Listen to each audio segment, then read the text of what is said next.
बिस्मिल्लाहिर्रहमानिर्रहीम। अस्सलाम वालेकुम प्यारे दोस्तों, उम्मीद करते हैं कि आप सब खैर वाफियत से होंगे। पेश खिदमत है किस्सा अंधे फकीर का। बहुत मुद्दत हुई मुल्क ईरान के मशहूर शहर तबरेज में एक गरीब अंधा फकीर रहता था।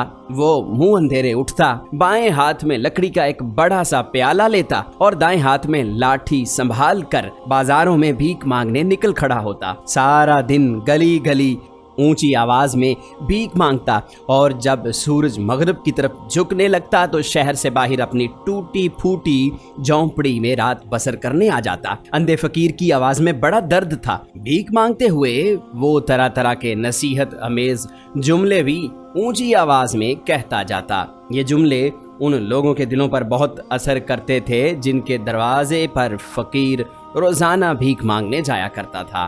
वो कहता, ऐ लोगो, गुरूर ना किया करो, गुरूर का सर हमेशा नीचा होता है। जिसने गुरूर किया वो दुनिया में भी जलील हुआ और आखिरत में भी जलील व ख्वार होगा। ऐ लोगो, इंसाफ और दयानतदारी से काम लो। याद रखो, जो दूसरों को धोखा देता है खुदा उससे एक रोज़ सब कुछ छीन लेता है। ऐ लोगों, मुझे देखो, कभी मैं भी तुम्हारी तरह आँखों वाला था।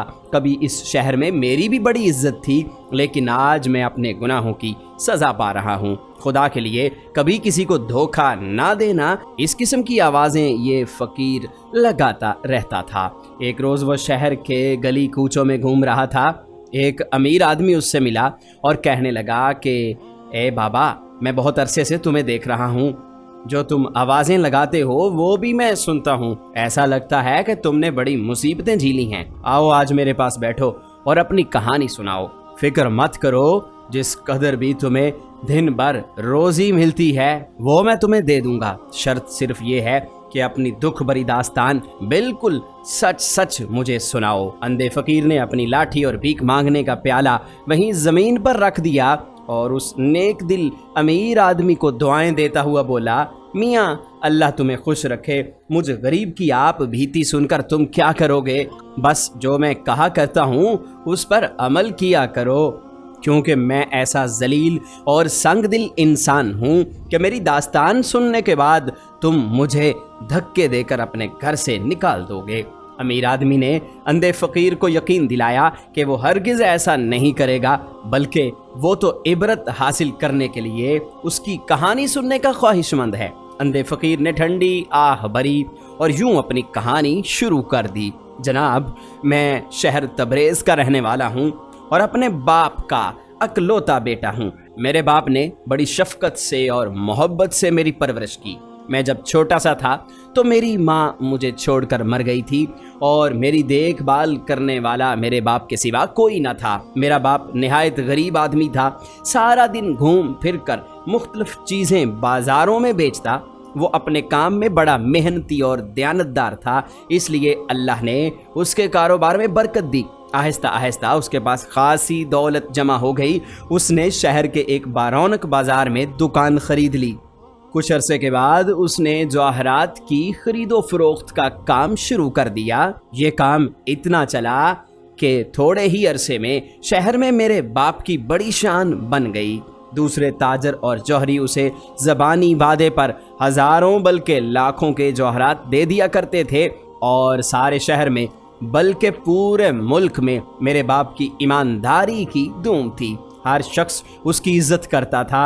रफ्ता रफ्ता मेरा बाप अपनी इन्हीं खूबियों के बाइस मुल्क का सबसे दौलतमंद जौहरी बन गया। मुझे उसने अपने साथ कारोबार में शामिल कर लिया और तिजारत की ऊंच नीच अच्छी तरह समझाई और वो कहा करता था कि बेटा, ये सब मालो दौलत और कारोबार मेरे बाद तुम्हारा है और तुम ही इसे संभालोगे, लेकिन याद रखो, दयानतदारी और मेहनत कारोबार की जान है। जब तक तुम इन बातों पर अमल करते रहोगे तुम्हें कोई तकलीफ नहीं होगी, और अगर तुमने तिजारत में बेईमानी, फरेब और धोखे को दाखिल कर दिया, लोगों से झूठे वादे करके माल खरीदना शुरू कर दिया, लोगों को रकम अदा ना की, तो समझ लो कि एक न एक दिन ये तमाम की तमाम दौलत तुम्हारे हाथ से जाती रहेगी, बल्कि तुम खुदा और उसकी मखलूक के सामने जलीलो ख्वार भी हो जाओगे। लिहाजा ये तय कर लो कि कैसे भी हालात क्यों न पेश आएं, ईमानदारी और दयानतदारी को हाथ से ना जाने दोगे। मैंने अपने बाप की ये कीमती बातें और उम्दा नसीहतें सुनी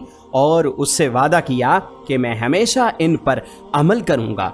कुछ अरसे के बाद मेरा बाप एक कीमती मोती खरीदने के इरादे से बहरीन के सफ़र पर गया। उसे उस कारोबार में बड़ा नफ़ा हुआ, मगर चंद दिन के अंदर अंदर वो बीमार पड़ गया। बीमारी की ताब ना लाते हुए आखिर एक दिन वो अल्लाह को प्यारा हो गया। बाप के मरते ही दुनिया मेरी आंखों में अंधेरी हो गई। ऐसा लगा कि इस गम से मैं अपने होशो हवास खो बैठूंगा। किसी भी काम में मेरा जी न लगता था। हर वक्त बाप की सूरत आंखों के सामने रहती। मैं एक कोने में मुंह छुपाए आंसू बहाता रहता। आहिस्ता आहिस्ता ये हालत मेरी दूर होनी शुरू हुई। मैंने कारोबार की तरफ ध्यान दिया। दूसरे ताजरों ने भी मेरा हौसला बढ़ाया और मुझे हर किस्म के मशवरे और मदद का वादा किया।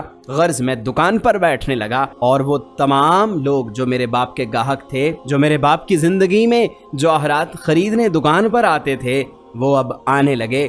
कुछ अरसे तक मैं अपने बाप की वसीयत के मुताबिक ईमानदारी से कारोबार चलाता रहा, मगर फिर ऐसा हुआ कि ज़्यादा से ज़्यादा दौलत कमाने की धुन मेरे सर पर सवार हो गई। मैं चाहता था कि दुकान में जितनी तिजोरियां रखी हुई हैं उन सब को सोने की अशरफियों और जवाहरात से मैं भर दूं और मैं उन तिजोरियों को देखकर खुश होता रहूं। दौलत कमाने की ये हवस रोज़ बरोज़ बढ़ती ही गई, यहाँ तक कि मैं अपने बाप की तमाम नसीहतें भूल गया और मैंने कारोबार में बेईमानी शुरू कर दी। मैंने महसूस किया कि ग्राहकों को धोखा और फरेब देकर मैं ज़्यादा दौलत कमा सकता हूँ। कभी कभी मेरा दिल मलामत भी करता था कि मुझे ऐसा नहीं करना चाहिए, लेकिन जब दौलत मेरे खजाने में जमा होती गई तो मेरे दिल ने लानत मलामत करना छोड़ दी। अब मैं धड़ल्ले से लोगों को लूट लूट कर अपनी तिजोरियां भरने लगा। एक रोज मैं अपनी दुकान खोलकर बैठा ही था कि एक शख्स आया। उसका लिबास बोसीदा था और फटा हुआ था, चेहरे पर रंजो अलम के आसार थे। उसने आते ही मुझे सलाम किया और दुआएं देने लगा। मैं समझा कोई भीख मांगने वाला है। सुबह सुबह इस भिखारी को देखकर मेरे तन बदन में आग लग गई। मैंने उसे धत्कार कर भगाना चाहा, लेकिन उसने आंखों में आंसू भरकर कहा, जनाब मैं फ़कीर या भिखारी नहीं हूँ। कभी मेरा भी शुमार अपने शहर के खाते पीते लोगों में होता था, लेकिन बदकिस्मती से हालात ऐसे ख़राब हुए कि नौबत फाकों तक आन पहुँची है। अब मजबूर होकर मैं अपनी बची हुई दौलत का आखिरी हिस्सा लेकर बाजार में आया हूँ। ये कहकर उस शख्स ने अपनी गोदड़ी में से एक बहुत ही कीमती लाल निकाल कर मेरे सामने रख दिया। बचपन से लेकर जवान होने तक मैंने बहुत सारे कीमती हीरे और जौहरात देखे थे, मगर मेरी नज़रों ने इस जैसा लाल कभी नहीं देखा था। ऐसा उम्दा नगीना तो बादशाहों के खजाने में हुआ करता है। मैं इस लाल को देखकर पहले तो बहुत खुश हुआ, मगर फिर मैंने मक्कारी से काम लेकर यूं ही बेपरवाही से उसे देखा और कहा कि मियाँ ये क्या उठा लाए हो, इसमें तो कोई ख़ास बात नहीं है, फिर भी तुम बोलो मैं इसका तुम्हें क्या दूँ। उस शख्स ने हैरत से मेरी तरफ देखा और बोला, जनाब आप इस शहर के सबसे बड़े जौहरी हैं। यही सोचकर मैं आपकी दुकान पर आया था कि इस कीमती पत्थर की मुझे सही कीमत अता कर देंगे। यकीन कीजिए मेरे पास जितने भी कीमती जौहर थे ये उन सब में बेमिसाल है, और अब आप फरमाते हैं कि इसमें कोई ख़ास बात नहीं। उस शख्स की ये बात सुनकर मैंने एक बार फिर उस लाल को हाथ में उठाया और खूब गौर से देखा। बेशक वो बहुत ही कीमती पत्थर था और उसकी कीमत 50,000 अशरफियों से कम नहीं थी, लेकिन मैंने मायूसी से गर्दन हिलाते हुए कहा, अरे साहिब आपको धोखा हुआ है, ये लाल इस कदर कीमती नहीं है। आपने शायद इसके ऐबों पर गौर नहीं किया। पहला ऐब तो ये है इसमें कि इसका रंग एक सा नहीं है, कहीं से हल्का है कहीं से गहरा है, फिर वज़न भी इसका कुछ ज़्यादा नहीं है, और सबसे बढ़कर इसका ऐब ये है कि इसके जिगर में एक दाग है। अगर इसमें ये ऐब ना होते तो ये लाखों की मालियत का होता। अब तो इसकी कीमत सिर्फ चंद अशरफियाँ हैं। ये कहकर मैंने लाल उसके सामने धर दिया और बेपरवाही से अपने काम में मसरूफ़ हो गया, जैसे मुझे उसकी कोई परवाह नहीं। अगरचे अंदर से मेरे दिल में बड़ी हलचल मच रही थी कि यह शख्स लाल को उठाकर कहीं किसी दूसरे जौहरी की दुकान पर न ले जाए। مگر معلوم ہوتا تھا کہ وہ مجبوری کے ہاتھوں بہت پریشان ہے۔ اس نے بھرائی ہوئی آواز میں کہا، اچھا جناب، جو آپ فرماتے ہیں درست ہوگا، مگر اس وقت تو یہ لال مجھ سے آپ خرید لیں تو آپ کا بڑا احسان ہوگا مجھ پر۔ اس کی یہ بات سن کر میں سمجھ گیا کہ شکار پھنس چکا ہے، یہ اپنا قیمتی لال میرے ہاتھ اونے پونے بیچ ڈالے گا۔ میں نے ہمدرد بن کر کہا، ارے میاں، اس میں احسان والی کیا بات ہے؟ جو خدمت مجھ سے ہو سکتی ہے میں وہ کرنے کو تیار ہوں، آپ فرمائیے کہ میں آپ کو اس کے کتنے پیسے دوں؟ وہ کہنے لگا، ارے جناب، میں اپنے منہ سے کیا کہوں، جو قیمت آپ مناسب خیال کرتے ہیں آپ وہ دے دیں۔ پہلے تو میں نے سوچا کہ 1000 دینار اسے دے دیتا ہوں، لیکن پھر بے ایمانی نے مجھے ورگلایا۔ میرے ضمیر نے کہا کہ 1000 دینار تو بہت زیادہ ہیں، اگر دینے ہی ہیں تو 20 دینار کافی ہیں۔ حالانکہ میں اچھی طرح جانتا تھا کہ 20 دینار میں تو ایک معمولی سا موتی بھی نہیں ملتا، تو اتنا بیش قیمت لال کیسے ملے گا جس کی قیمت کم از کم 50,000 سونے کی اشرفیاں ہوں؟ غرض میں نے صندوق کھول کر 20 دینار کے سکے نکالے اور اس شخص کے ہاتھ میں تھما دیے۔ اس نے انتہائی حیرت سے پہلے ان سکوں کو دیکھا، پھر میری جانب تکنے لگا۔ جناب عالی، کیا صرف 20 دینار آپ عنایت فرمائیں گے؟ میں نے تھوڑا سا غصے ہوتے ہوئے کہا، اور کیا میں ساری دکان تمہیں دے دوں؟ اگر یہ قیمت تمہیں منظور نہیں ہے تو جاؤ اپنا رستہ ناپو، آ جاتے ہیں صبح صبح پریشان کرنے۔ وہ کوئی بہت ہی شریف اور غیرت مند آدمی تھا۔ اس نے ٹھنڈی آہ بھری مجھے سلام کیا اور 20 دینار کی معمولی سی رقم لے کر وہ چلا گیا۔ اس کے جاتے ہی میں نے جھپٹ کر لال اٹھایا، اسے چوما اور جلدی سے اپنی تجوری میں اسے بند کر دیا۔ میں دل ہی دل میں کہنے لگا، واہ میرے مولا، صبح صبح کتنا زبردست منافع تو نے مجھے دیا۔ اب میں اسی لال کے عوض جب چاہوں 50,000 سونے کی اشرفیاں آسانی سے حاصل کر سکتا ہوں۔ اس شخص کے جانے کے 2 دن کے بعد کا ذکر ہے کہ میں منہ اندھیرے اپنی دکان پر آیا۔ اس وقت سارا بازار بند تھا۔ میں ایک ایسا دکاندار تھا جو سورج نکلنے سے پہلے ہی اپنی دکان کھولنے کا عادی تھا تاکہ گاہک سب سے پہلے میری دکان پر آئے۔ میں دکان کھول کر ابھی بیٹھا ہی تھا کہ مجھے گھوڑے کے ٹاپوں کی آواز سنائی دی۔ یہ سمجھ کر کہ شاید کوئی گاہک آیا ہے، میں نے دکان سے باہر جھانکا۔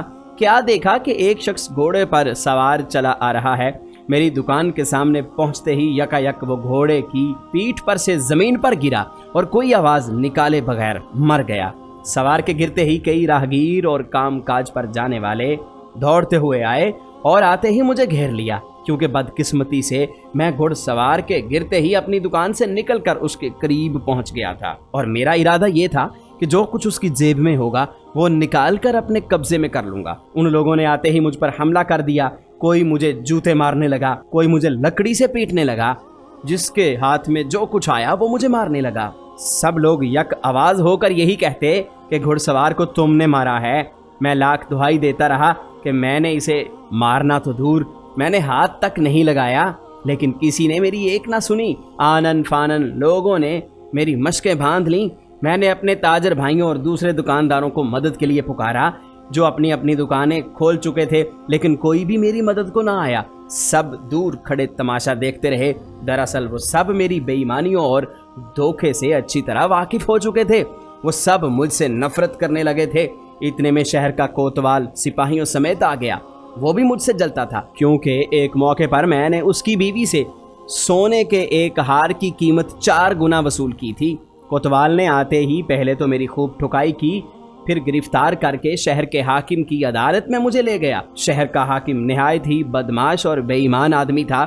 ایک مرتبہ وہ بھی میری دکان پر آیا تھا اور اپنا روب جتا کر کچھ جواہرات لے جانے کی کوشش کی تھی، مگر میں نے اسے بھی بے عزت کر کے نکال دیا تھا۔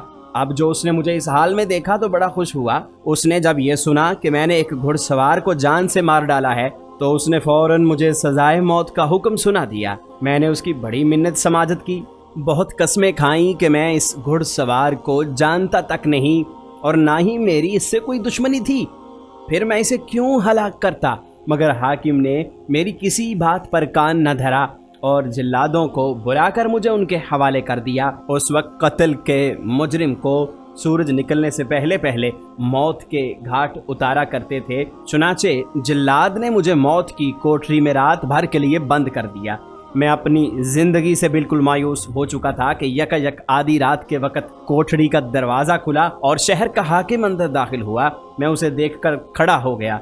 वो अकेला ही आया था और जल्लाद को उसने दरवाज़ा खुलवा कर रुखसत कर दिया था। मैं उसे देखते ही झपट कर उसके कदमों में गिर पड़ा। जनाब, खुदा के लिए मुझ बेगुनाह पर रहम कीजिए, मैं बिल्कुल बेगुनाह हूँ। हाकिम ने कहका लगाया, तुम बहुत बदमाश और बेईमान आदमी हो, मैं तुम्हें अच्छी तरह से जानता हूँ। मैं तो मुद्दत से इस फिक्र में था कि तुम किसी तरह मेरे फंदे में फंसोगे। अब सुबह सूरज निकलने से पहले पहले तुम्हारी गर्दन उड़ा दी जाएगी। मैंने बोला कि हुजूर, मैं अपने किए पर नादिम हूँ। एक रोज़ आप मेरी दुकान पर तशरीफ़ लाए थे और मैं आपसे गुस्ताखी के साथ पेश आया था। मैं अपने उस रवैये की माफ़ी चाहता हूँ। उसने कहा, अकेली माफ़ी से काम नहीं चलेगा बेवकूफ़ जौहरी। उसने मुझे धमकाते हुए कहा कि हमने सुना है कि तूने बड़ी दौलत जमा कर ली है, कुछ उस दौलत में हमारा हिस्सा है या नहीं। अब मैं उस कमीने का मतलब समझ चुका था। वो मुझसे जान बख्शी की रिश्वत मांग रहा था। मैंने कांपती हुई आवाज़ में कहा, जनाब, मेरी सारी की सारी दौलत आपकी ही है, आप जो हुक्म देंगे मैं वो पेश कर दूंगा। ठीक है, वो हंस कर बोला, अब आया ना सीधी राह पर। इसी वक्त मुंह पर कपड़ा लपेट कर हमारे एक आदमी के साथ दुकान पर जाओ और 1,00,000 अशरफियों की थैली बंद करके उसके हवाले कर दो। फिर सुबह हमारी अदालत में पेश होना। रहम की एक दरख्वास्त तुम्हारी जानिब से अदालत में दी जाएगी। हमने चंद गवाहों का इंतज़ाम किया है जो ये गवाही देंगे कि तुमने उस घुड़सवार को हलाक नहीं किया। उसके बाद हम तुम्हारी रिहाई का हुक्म दे देंगे। यूं मैंने उस मूजी हाकिम को 1,00,000 अशरफियाँ देकर अपनी जान बचाई। इस वाक़े के बाद होना तो ये चाहिए था कि मैं नसीहत पकड़ता और आइंदा के लिए धोखे, फरेब और बेईमानी से तौबा कर लेता, लेकिन हुआ ये कि मैं पहले से भी ज़्यादा लालची बन गया। मुझ पर अब दौलत कमाने का एक भूत सवार हो गया था। शहर के हाकिम को जो मैंने 1,00,000 अशरफियाँ दी थीं, उस नुकसान को जल्द अज जल्द पूरा करने की धुन मुझे लगी हुई थी। मैंने तय कर लिया था कि जब तक इतनी दौलत नहीं कमा लूँगा, ईमानदारी को अपने करीब भी फटकने न दूंगा। एक दिन का जिक्र है कि मैं अपनी दुकान पर बैठा था। 2 औरतें जर्क बर्क लिबास पहने दुकान के सामने आन खड़ी हुईं। एक औरत की गोद में छोटा सा बच्चा था जिस पर उसने कपड़ा ओढ़ रखा था।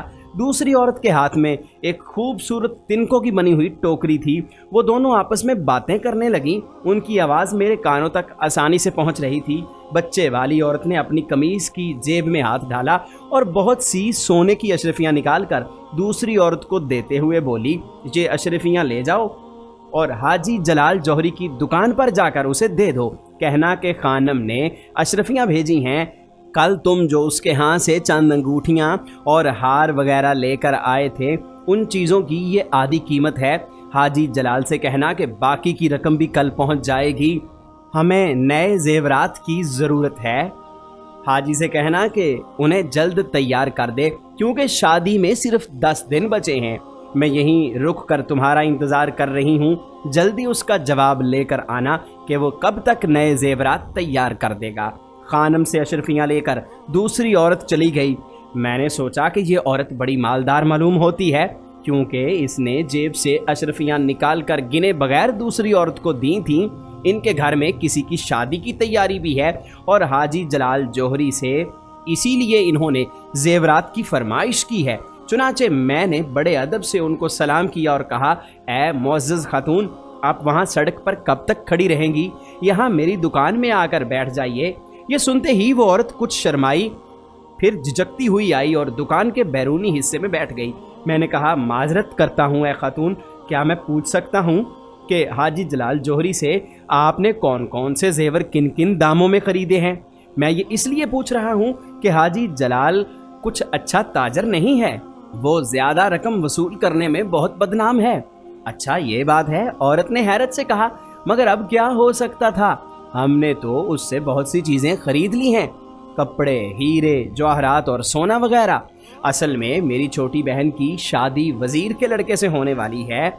10 दिन बाकी हैं। अभी भी बहुत सारे जेवरात और कपड़े खरीदने बाकी हैं। कल हमने हाजी जलाल की दुकान से जेवर खरीदा था। कुछ जेवरात हमें पसंद आए थे اور کچھ نہیں، उसने कहा था कि 1 हफ्ते के बाद उम्दा उम्दा हीरे आएंगे, फिर आप आकर ले जाइएगा। औरत की ये बातें सुनकर मेरी राल टपकने लगी। मैंने सोचा गाहक बहुत अमीर मालूम होता है, अगर इसके हाथ में अपने हीरे और जवाहरात बेचूंगा तो मुझे ये औरत हजारों और गाहक ला कर दे सकती है। ये सोचकर मैंने कहा, मोहतरम खातून, अगर आप हुक्म दें तो मैं ऐसे नफीस और कीमती जवाहरात आपकी खिदमत में पेश कर सकता हूँ जो कि आपको किसी भी जौहरी के पास से न मिलेंगे। कीमत की आप फिक्र ना कीजिएगा, जिस कदर मुमकिन हो सका मैं कीमत में रियायत कर दूंगा। ये सुनते ही उस औरत ने खुश होकर कहा, हाँ हाँ ज़रूर दिखाइए, अगर पसंद आए तो मैं ख़रीद लूँगी, लेकिन शर्त ये है कि ख़रीदने से पहले मैं ये जवाहरात अपने मकान पर अपनी बहन को भेजूँगी जिसकी शादी होने वाली है। अगर वो पसंद करेगी तो ही मैं ख़रीदूँगी। खुदा करे आपके दिए हुए जवाहरात उसे पसंद आ जाएं, फिर आपको उन जवाहरात की मुँह मांगी कीमत मिलेगी। खानम की ये बात सुनकर मारे लालच के मेरे मुंह में पानी भर आया। मैंने कहा, मोहतरम खातून, जो हीरे और जवाहरात मैं आपको अब दिखाने वाला हूँ वो सब के सब लाजवाब होंगे। पूरे बाजार में किसी और जौहरी के पास इतना उम्दा और नफीस माल ना होगा। हम ऐसी चीज़ें आप जैसे कदरदानों के लिए संभाल कर रखते हैं और हर आने वाले गाहक को दिखाते ही नहीं। अभी मैं चिकनी चिकनी बातें कर ही रहा था कि दूसरी औरत वापस आ गई। उसने एक खूबसूरत मोतियों का हार निकाल कर खानम को देते हुए कहा, हाजी जलाल ने ये हार तैयार करके दिया है और वो सलाम अर्ज करके कहता है कि इंशाअल्लाह जेवरात कल या परसों तक तैयार हो जाएंगे। उसने ये भी कहा है कि कीमत की भी उसे इतनी जल्दी नहीं है, जब जी चाहे रकम भिजवा दीजिएगा। खानम ने बेपरवाही से दूसरी औरत की बात सुनी और हार को उलट पलट कर देखते हुए बोली, ये भी कोई हार है?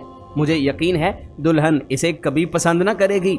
दिल तो चाहता है कि अभी इसे हाजी साहब के पास वापस भेज दूं, मगर ये ख्याल करके रख लेती हूँ कि उनसे हमारा पुराना लेन देन है। अच्छा खैर, अब आप मेहरबानी फरमाकर वो हार और जौहरात दिखा दीजिए जिनका जिक्र आप मुझसे कर रहे थे। अभी लीजिए, मैंने जल्दी से कहा और हाथी के दांत का बना हुआ खूबसूरत डब्बा निकाला। उस डब्बे के अंदर ही नादर हीरे मैंने रखे हुए थे और उन्हीं हीरों में वो लाल भी था जो मैंने एक मुसीबत ज़दा से सिर्फ 20 दिनार में ख़रीदा था। दोनों औरतें हैरत और दिलचस्पी से हीरे देखती रहीं, हर हीरे की कीमत पूछती जाती और मैं भी खूब बढ़ चढ़ कर उन्हें कीमत बताता जाता। उस लाल की तरफ इशारा करते हुए खानम ने कहा, कितना खूबसूरत पत्थर है कि ऐसी चमक धमक तो मैंने देखी ही नहीं। भाई ये तो बहुत कीमती मालूम होता है। क्यों जनाब, क्या कीमत होगी इसकी? मैंने कहा, मोहतरम खातून, ऐसा पत्थर दुनिया में कहीं ना मिलेगा। ये पत्थर शहनशाह तुर्की के खजाने में से हमारे पास पहुंचा है। वहां से एक शहजादा न जाने कैसे उड़ा लाया और हमारे हाथ बेच गया। बस इसकी कीमत ना पूछिए, इसे ले जाएं, फिर भी कुछ तो बताइए ना। उस खातून ने इसरार किया। मैंने कहा कि इसकी कीमत 2 लाख अशरफियां हैं। मेरा ख्याल था कि इतनी बड़ी कीमत सुनकर वो मायूस हो जाएंगी, लेकिन खानम ने खुश होकर कहा, सिर्फ 2 लाख अशरफियां, हमें यह कीमत मंजूर है। किस्सा मुख्तसर, उस खातून ने लाल के साथ कुछ दूसरे जौहरात और मोती भी पसंद कर लिए। मैंने उसके पसंद किए हुए जौहरात हाथी के दांत के डब्बे में एहतियात से रख दिए। उसके बाद खानम ने मुझसे कागज़ और कलम मांगा। मैंने दोनों पेश कर दिए। उसने कागज़ पर कुछ लिखकर वो जौहरात डब्बे समेत अपनी साथी औरत को दिए और कहने लगी, अब तुम जल्दी से ये जौहरात घर ले जाकर बहन को दिखा लाओ। मुझे अंदेशा है कि इनमें से कई मोती और हीरे वो नापसंद करके वापस भेज देगी, लेकिन उसे ये लाल ज़रूर पसंद आएगा। जब तक तुम वापस आओ मैं यहीं पर बैठी हूँ। ये कहकर वो मुझसे बोली, जनाब अगर आपको भरोसा ना हो तो अपना कोई आदमी इस औरत के साथ हमारे मकान पर भेज सकते हैं। मैंने कहा, जी नहीं मोहतरम खातून, आपने मुझ पर एतमाद किया है, लिहाजा मैं भी आप पर एतमाद कर रहा हूँ। गर्ज दूसरी औरत जौहरात का डब्बा लेकर चली गई और खानम मेरी दुकान पर ही बैठी रही। कुछ देर के बाद मैं अपने काम में मसरूफ़ हो गया। यकायक 2 राहगीरों में मेरी दुकान के ऐन सामने किसी बात पर तकरार हुई। पहले तो वो एक दूसरे को गालियां देते रहे, फिर हाथापाई शुरू हो गई। उसके बाद उन्होंने तलवारें निकाल ली। دیکھتے ہی دیکھتے تماشائیوں کا ایک ہجوم میری دکان کے آگے جمع ہو گیا۔ کان پڑتی آواز نہ سنائی دیتی تھی۔ اتنے میں کچھ سپاہی بھی وہاں پر نمودار ہوئے۔ انہوں نے آتے ہی دونوں لڑنے والوں کو گرفتار کر لیا اور حاکم کی عدالت میں انہیں لے گئے۔ جاتے جاتے ارد گرد کے چند دکانداروں کو بھی گواہی دینے کے لیے اپنے ساتھ چلنے کا حکم دیا۔ یہ جھگڑا عین میری دکان کے سامنے ہوا تھا، اس لیے کوتوال نے زبردستی مجھے بھی گواہی کے لیے دوسرے لوگوں میں شامل کر لیا۔ جب میں نے جانے سے انکار کیا تو اس نے میرے ہاتھوں میں ہتھ کڑی ڈال دی اور گھسیٹتے ہوئے لے جانے لگے۔ یہ دیکھ کر وہ خاتون بولی کہ جناب، میں آپ کی دکان پر نگاہ رکھتی ہوں، آپ ان کے ساتھ گواہی کے لیے چلے جائیں۔ میں گواہی دینے کے لیے حاکم کی عدالت میں چلا گیا۔ گواہی دینے کے بعد جب میں واپس آیا تو دور سے ہی دیکھ کر میرا دل دھک دھک کرنے لگا۔ وہ خاتون میری دکان پر نہیں تھی، البتہ اس کا ننھا سا بچہ گہری نیند سو رہا تھا۔ میں نے ساتھ والے کسائی سے پوچھا کہ وہ عورت کہاں گئی۔ اس نے کہا کہ تمہارے جانے کے بعد وہ میرے پاس آئی اور کہنے لگی کہ میں تھوڑی دیر کے لیے حاجی جلال جوہری کی دکان پر ایک کام سے جا رہی ہوں، اپنا بچہ یہیں چھوڑے دیتی ہوں، تم مہربانی کر کے اس کا دھیان رکھنا۔ یہ کہہ کر وہ چلی گئی۔ اسے گئے ہوئے کتنی دیر ہوئی ہے؟ میں نے پوچھا۔ بہت دیر ہو گئی ہے، اس کسائی نے جواب دیا۔ میں نے دکان میں جا کر کمبل میں لپٹے ہوئے بچے کو دیکھا تو میرے پیروں تلے سے زمین نکل گئی۔ وہ تو مٹی کا بنا ہوا ایک کھلونا تھا۔ میں نے اسی وقت شور مچایا، ارے لوگو، میں برباد ہو گیا، ارے لوگو، میں لٹ گیا۔ لیکن اس فریاد کا کوئی نتیجہ نہ نکلا۔ وہ فریبی عورتیں نہ جانے کہاں غائب ہو گئی تھیں۔ میں نے کسائی کو غصے میں گالیاں دیں اور کہا کہ جب میں کہہ کر گیا تھا کہ عورت پر نگاہ رکھنا تو تم نے اسے جانے کیوں دیا؟ کسائی نے جواب دیا کہ میں تمہارا نوکر نہیں تھا جو اپنا کام چھوڑ کر عورت کو دیکھتا رہتا۔ اس کا جواب سن کر میرا پاگل پن انتہا کو پہنچنے لگا۔ لپک کر میں نے اس کی دکان سے گوشت کاٹنے والا چھرا اٹھا لیا اور اس پر حملہ کر دیا۔ کسائی بری طرح زخمی ہو گیا اور وہیں پر مر گیا۔ یہ دیکھتے ہی لوگ دوڑے دوڑے آئے اور مجھے پکڑ کر حاکم کی عدالت میں لے گئے۔ حاکم نے سارا قصہ سن کر حکم دیا کہ اس بے رحم جوہری کو جلاد کے حوالے کیا جائے، لیکن لوگوں نے اس سے درخواست کی کہ یہ شخص پاگل ہو چکا ہے، اسے جان سے نہ ماریے گا، اس کے لیے یہی سزا بہت ہے کہ اس کی تمام جائیداد اور مال و اسباب ضبط کر کے اسے شہر سے نکال دیا جائے۔ یہ مشورہ حاکم کو بہت پسند آیا۔ اسی وقت اس نے حکم دیا کہ میرا تمام مال و اسباب اور دکان ضبط کر لی جائے، یہاں تک کہ میرے تن کے کپڑے بھی اتار لیے جائیں۔ انہوں نے مجھ سے سب کچھ چھین لیا، مجھے شہر بدر کر دیا۔ میں خوب رویا پیٹا مگر کسی نے میری ایک نہ سنی۔ 10 روز تک میں شہر کے باہر ویرانے میں بھوکا پیاسا ننگ دڑنگ پڑا رہا۔ 11ویں دن جب بھوک پیاس کے ہاتھوں میری جان لبوں پر بن آئی، صحرا کی جانب سے ایک اونٹ سوار آیا اور میرے پاس آ کر اپنے اونٹ سے اترا۔ اس نے مجھے کھانے کے لیے کھجوریں دیں، پینے کو پانی دیا اور پہننے کو کپڑوں کا ایک جوڑا دیا۔ کھجوریں کھا کر اور پانی پی کر میری جان میں جان آئی۔ میں نے اپنے محسن کا شکریہ ادا کیا۔ اس نے مسکرا کر کہا، کیوں میاں جوہری، تم نے مجھے پہچانا نہیں؟ میں نے غور سے اس کی صورت دیکھی لیکن کچھ یاد نہ آیا کہ اسے کہاں دیکھا تھا۔ صورت جانی پہچانی لگ رہی تھی۔ میں نے کہا، بھائی ایسے لگتا ہے کہ میں تمہیں پہلے دیکھ چکا ہوں مگر یاد نہیں آ رہا۔ یہ سن کر وہ ہنسا اور کہنے لگا، میاں جوہری، تم تو بھول چکے ہو مگر میں تمہیں یاد دلاتا ہوں کہ ایک روز صبح صبح میں تمہاری دکان پر ایک لال بیچنے آیا تھا اور تم نے 20 دینار کے بدلے وہ لال مجھ سے رکھ لیا تھا۔ یہ بات سن کر میرے رونگٹے کھڑے ہو گئے۔ بے شک یہ اجنبی وہی تھا۔ میں نے جھک کر اس کے قدموں پر سر رکھنا چاہا لیکن وہ اچھل کر پرے ہٹ گیا۔ پھر اس نے اپنی جیب سے مخمل کی ایک تھیلی نکال کر اس کا منہ کھولا۔ تھیلی کا منہ کھلتے ہی اس میں سے سینکڑوں ہزاروں ویسے ہی لال نکل کر زمین پر بکھر گئے۔ یہ سارے کے سارے اس جیسے لال تھے جو میں نے اس شخص سے 20 دینار میں خریدا تھا۔ اجنبی نے کہا کہ میاں جوہری، میں تمہاری دیانت داری اور ایمانداری پرکھنے کے لیے خستہ حالت بنا کر تمہاری دکان پر گیا تھا۔ اگر تم بے ایمانی نہ کرتے اور مجھے اس لال کی صحیح قیمت ادا کر دیتے تو میں انعام کے طور پر یہ ساری تھیلی تمہارے حوالے کر دیتا، لیکن تم نے بے ایمانی سے کام لیا اور اس کا نتیجہ بھی تم نے دیکھ لیا کہ اب سب کچھ تم سے چھین لیا گیا ہے۔ تمہاری بے ایمانی نے تمہیں اس حال میں پہنچا دیا ہے۔ میں نے کہا، حضور آپ کون ہیں؟ میں تھر تھر کانپ رہا تھا۔ اس نے کہا کہ میں جنوں کا بادشاہ ہوں، کئی ہزار جن میرے غلام ہیں۔ میرا مشغلہ یہ ہے کہ میں سارا دن شہروں میں گھومتا رہتا ہوں، जो शख्स मुझे मेहनती, ईमानदार और सच्चा दिखाई देता है, मैं अल्लाह के हुक्म से उसकी मदद करता हूँ। मैंने ही तुम्हारे बाप की मदद की थी इसलिए कि वो सच्चा और खरा आदमी था, लेकिन तुमने फरेब और धोखे पर कमर बांध ली थी, इसलिए तुम्हें सज़ा देना ज़रूरी था।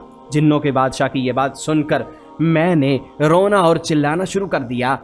कहा कि खुदा के लिए मुझे माफ़ कर दो, आइंदा अहद करता हूँ कि कभी किसी को धोखा ना दूंगा, किसी से फरेब ना करूँगा, मेरी दौलत मुझे वापस कर दी जाए। लेकिन ये रोना धोना सब बेकार गया।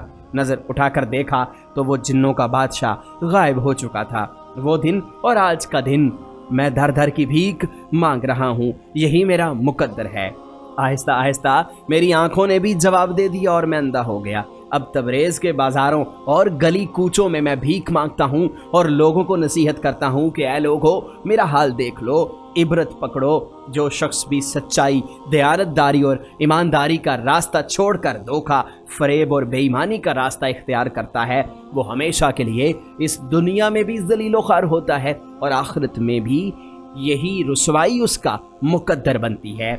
खुदा मेरे गुनाह माफ़ करे और मेरी खताएं बख्श दे। प्यारे दोस्तों, अंधे फ़कीर की एक नहायत ही दिलचस्प कहानी आज हमने आपको सुनाई है। हमें उम्मीद है कि ये कहानी आपको पसंद आई होगी।